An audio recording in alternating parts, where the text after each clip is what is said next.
A Biblioteca, Professora Samira, da EMF Ermelinda apresenta Atrás da Porta, de Ruth Rocha. Ilustrações, Elizabeth Teixeira. A casa do Carlinhos era uma casa antiga, pegada à escola Dona Carlotinha de Araújo Sintra. Antigamente, quando a avó do Carlinhos ainda estava viva, ela ocupava as duas casas, que eram uma só. Depois que a Dona Carlota morreu, a família separou o casarão em dois. Uma parte foi doada para a escola e na outra ficou morando a família do Carlinhos. Carlinhos gostava muito da avó, então vivia brincando no quarto que tinha sido dela. Dona Carlotinha era aquele tipo de avó que todo mundo quer ter. Brincava com os netos de teatrinho, de acampamento no quintal, de amarelinha, tocava violão, cantava e contava histórias. E que histórias! Dava a impressão de que ela sabia todas as histórias do mundo, de fadas, de lobos ferozes, de meninos e meninas que desobedeciam os pais. Era dessas histórias que Carlinhos mais gostava, de reis, de piratas, de marinheiros. O quarto de Dona Carlotinha era todo forrado de madeira e ainda tinham ficado nele alguns livros, muitas fotografias antigas, objetos estranhos, caixinhas de música, caleidoscópios. Tinha um jogo engraçado com uma bola e um espeque que a mãe do menino chamava de bilboquê. Carlos se lembrava de uns livros grandes com muitas figuras que Dona Carlota lia para ele, mas eles tinham sumido. Assim como um retrato da avó, muito mais moça, com um vestido bonito de cetim, com flores e bordados. A mãe e o pai de Carlinhos viviam atrás dele, insistindo que ele precisava ler mais. Mas os livros que davam para ele, do mesmo jeito que os livros que a professora mandava ler, eram muito sem graça para quem tinha conhecido as histórias de Dona Carlotinha. Carlinhos, nas horas vagas, ficava mexendo em tudo que tinha no quarto da avó, e tanto escarafunchou dentro das gavetas, no fundo dos armários, nas molduras e nos bordados que enfeitavam as paredes, que um dia ele rodou uma rosa entalhada num friso, a roda estalou, a madeira se moveu e abriu-se uma porta na parede. Era de noite e do outro lado estava escuríssimo, mas embora Carlinhos tenha ficado com um pouco de medo, foi buscar uma vela e entrou pela porta que ele já estava chamando de misteriosa. A luz da vela tremia muito e levou algum tempo para que Carlinhos enxergasse o que estava lá dentro. Então o coração do menino começou a bater forte, porque ele estava numa sala enorme, toda forrada de estantes de livros, e no fundo, pendurado na parede, estava o retrato de sua avó, tão bonita, moça, num lindo vestido comprido, com um livro na mão. Para Carlinhos, aquela era uma coisa mágica, era como se fosse um sonho, um espaço desconhecido. Depois que passou a primeira emoção, o menino começou a olhar os livros nas estantes.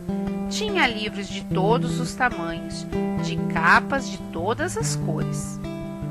De repente, Carlinhos encontrou um daqueles livrões que sua avó costumava mostrar a ele.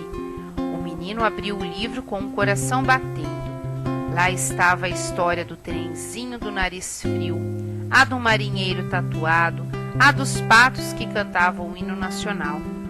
E tinha a história da menina que não gostava de nada, da Torre de Babel e uma muito engraçada, que se chamava Enquanto Eles Dormem no Japão. Carlinhos chegou a ler uma ou duas, mas percebeu de repente que estava amanhecendo. Ele não sabia bem porquê, mas não queria que descobrissem o seu segredo. Então botou o livro no lugar e voltou para o quarto da avó. Dormiu um bocadinho e sonhou com aqueles livros todos, e sonhou com a sua avó, tão alegre, tão engraçada, tão querida. O menino ficou com muito sono o dia todo, Até tirou uma soneca depois do almoço, que espantou muito sua mãe. E à noite, depois que todos foram dormir, lá foi ele outra vez para a sala misteriosa, que Carlinhos não entendia bem onde ficava. Ele achava que aquela sala era um milagre que sua avó tinha preparado só para ele. E leu bastante, riu muito de umas gravuras e cartões postais engraçados que descobriu. Encontrou um teatro de bonecos com que brincava no tempo da avó. No dia seguinte, o menino não pôde resistir e contou sobre a sala ao seu melhor amigo, o João. À noite, depois que todos foram dormir, Carlinhos desceu as escadas bem devagarinho e abriu a porta da frente. Lá estava o João, que tinha trazido a irmã, a Tuca. Os dois estavam loucos para conhecer a sala misteriosa. E a Tuca também não pôde resistir. No dia seguinte, ela trouxe a prima, a Julinha. E a Julinha trouxe o Marcelo. E o Marcelo trouxe o Cláudio. O Cláudio trouxe o Miguel. E o Miguel... Cada um trazia sua própria vela para poder ver os livros, ler à vontade e brincar com as 1000 coisas interessantes que todos os dias eles iam descobrindo. Então, aconteceu uma coisa engraçada. Começou a correr pela cidade um boato que a escola Dona Carlotinha de Araújo Sintra estava cheia de fantasmas. As pessoas juravam umas para as outras que tinham visto luzes, luzes que andavam atrás das janelas, luzes que tremiam. O vigia, seu Virgulino, que na verdade dormia a noite inteira, jurava que eram mentiras. Onde é que já se viu? Mas muitas pessoas afirmavam que tinham visto pessoalmente as tais luzes. Dona Gertrudes Afonseca e Silva, que morava do outro lado da praça e ficava vigiando na janela a noite toda, confirmava: são fantasmas, sim, senhor. Já vi cada sombra enorme lá dentro, cruz credo.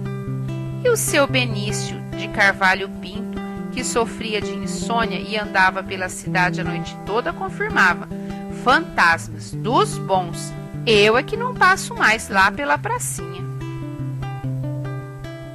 Os pais do Carlinhos, Dona Joana e seu Antônio, ouviram falar dos tais fantasmas, mas como eles não acreditavam nessas coisas, não ligaram muito. Até que um dia, a Joana levantou à noite para beber água e levou o maior susto com aquela fila de crianças de pijama que entravam pela porta da frente, subiam as escadas e entravam no quarto de Dona Carlotinha. Então ela chamou o Antônio e os dois foram atrás da criançada. Atravessaram o quarto e entraram pela porta secreta. Uma porção de crianças estavam sentadas às mesas, deitadas nos tapetes, recostadas nas poltronas, com suas pequenas velas acesas, lendo. Ora essa! O Antônio exclamou. Que ótima surpresa, essa criançada toda lendo! Mas Joana não estava entendendo. Ué, por que é que não vem ler de dia? Carlinhos respondeu por todos. A gente pode? Claro que pode, Joana respondeu. Para isso são as bibliotecas, ainda mais as bibliotecas das escolas. Mas aqui não é a biblioteca da escola, o João falou. É sim, disse Joana. Ninguém sabia dessa passagem, mas aqui é a biblioteca da escola. Vocês não conheciam? Nós nunca entramos aqui, disse a Tuca. A biblioteca está sempre fechada. O pai e a mãe de Carlinhos se olharam. Ora essa, disse Antônio. Para que serve uma biblioteca fechada? No dia seguinte, Joana e Antônio foram falar com a diretora da escola, Dona Babete Ventura. Não sei o que foi que eles conversaram, mas na semana seguinte apareceu na frente da escola uma faixa que dizia: Festa na biblioteca, não percam, última semana de outubro. A festa da biblioteca foi ótima. Vieram crianças de todas as escolas da redondeza. Teve uma surpresa muito grande para o Carlinhos. Com essa história toda, Antônio descobriu que os livrões de que Carlinhos tanto gostava tinham sido escritos à mão por Dona Carlotinha. Ele então mandou para a editora Salamandra e Dona Regina, que a editora lá deles gostou muito e resolveu editar as histórias todas. Então, ela fez uma coleção bárbara ilustrada pelo Valterono, pela Eva Furnari, pelo Ziraldo, pelo Carlos de Brito, pela Helena Alexandrino, pelo Ivan Zig e por mais uma porção de ilustradores incríveis, e eles todos vieram para a festa. Teve o lançamento dos livros, e a Ana Maria Machado, e a Silvia Ortoff, e o João Marinho, e a Ana Flora e a Edi Lima vieram e assinaram muitos autógrafos nos livros deles. Eu fui também e ganhei das crianças o prêmio Jacaré, que era um prêmio que elas inventaram. E as crianças podiam andar pela biblioteca toda e ver todos os livros e sentar nas mesinhas para ler o que elas quisessem. E daí em diante, a biblioteca passou a ficar aberta, não só o dia inteiro, mas nos sábados e domingos e em alguns dias até a noite. E a cidade inteira podia ser sócia e levar livros para casa, e teve uma porção de pessoas que deram mais livros para a biblioteca, todos ótimos, que ninguém ia dar livros porcaria para uma biblioteca tão boa. E até tiveram que ocupar outra sala da escola para os livros todos caberem. E agora, quando o Carlinhos fica com muita saudade da vovó, ele vai até a biblioteca e fica lendo os livros dela, do trenzinho que tinha o nariz frio, do marinheiro tatuado, dos patos que cantavam o hino nacional.